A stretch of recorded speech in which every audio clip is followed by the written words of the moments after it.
பேராசிரியர் ஜவான், சக விஞ்ஞானி மாதவன் நாயர், கலாம் ஆகிய மூவரும் SLV-3 ஏவுகணையை பார்வையிட்டுக் கொண்டிருந்தனர்.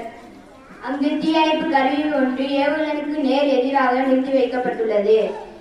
அதிலிருந்து தண்ணீர் பீச்சடித்தல் என்னவாகும்? முன் எச்சரிக்கையாக கலாம் அந்த கருவியின் நீர் பீச்சு துவாரத்தை எதிர் திசையில் திருப்பி வைக்க வேண்டினார். திருப்பி நிறுத்திய அடுத்த கணமே நீர் பீரிட்டது. சற்று முன் இந்த விபத்தில் நடந்திருந்தால் என்னவாகும்?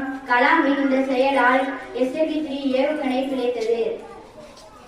ஒரு பெரிய தேரின் ஓட்டத்தில் அதன் சக்கரத்தில் அடியில் வைக்கும் சிறு சக்கை கட்டே பெரிய தேரை நேர் வழியில் செல்ல சீர்படுத்துகிறது அல்லவா?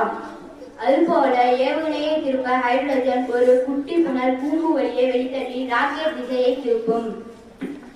SLV-3 இரண்டாம் கட்ட பொறி நிலை பரிசோதனையின் போது கண்ணிமுக்கும் நேரத்தில் அந்த விபத்து நடந்துவிட்டது. எரிகலன் வெடித்து சிதறி அமிலவாய்வு 6 பேரின் மேற்பட்டு தீவிர சிகிச்சையில் அனுமதிக்கப்பட்டனர்.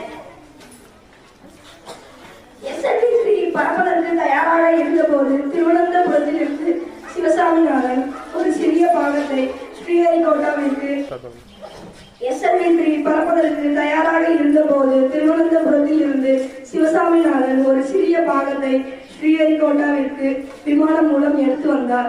அப்போது விமானம் ஓடுதளம் தாண்டி வளாக சுவர்கள் மீது மோதியது. சிவசாமிநாதன் அந்த டிரான்ஸ்பாண்டரை பச்சை குழந்தை மாதிரி மார்போடு கட்டி அணைத்து விமானத்தில் இருந்து இறங்கினார். 1979ஆம் ஆண்டு ஆகஸ்ட் 10ஆம் நாள் அன்றைய நாயகன் SLV-3 23 மீட்டர் நீளம், ஒரு சரக்கு லாரி எடை, நிபுணர்கள், பத்திரிகையாளர்கள் என அனைவரும் இருந்தனர். கலாம் தன் சக விஞ்ஞானிகளுடன் இணைந்து ஈன்றெடுத்த குழந்தை திசை மாறி வங்காள விரிகுடா கடலில் விழுந்தது. தோல்விகளே வெற்றி தரும் ஊடகங்கள். சோதனைகள் வந்தாலே சாதனைகள் வீடேறும்.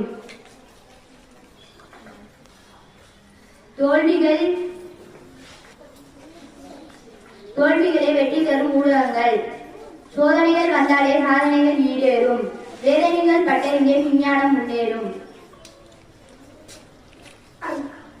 1980ஆம் ஆண்டு ஜூலை 18ஆம் நாள் காலை 8 மணி அளவில் SLV தரை விட்டு கிளம்பி 10 நிமிடங்கள் வெற்றியடைந்தது இந்தியா. SLV-3க்கு ஒத்த திறன் கொண்ட அமெரிக்க ஏவுகணை 4 முறை தோல்வி கண்டது. நமக்கோ 2ஆம் பரிசோதனையிலேயே வெற்றி பயணத்தை தொடங்கி வைத்தார் கலாம். நன்றி.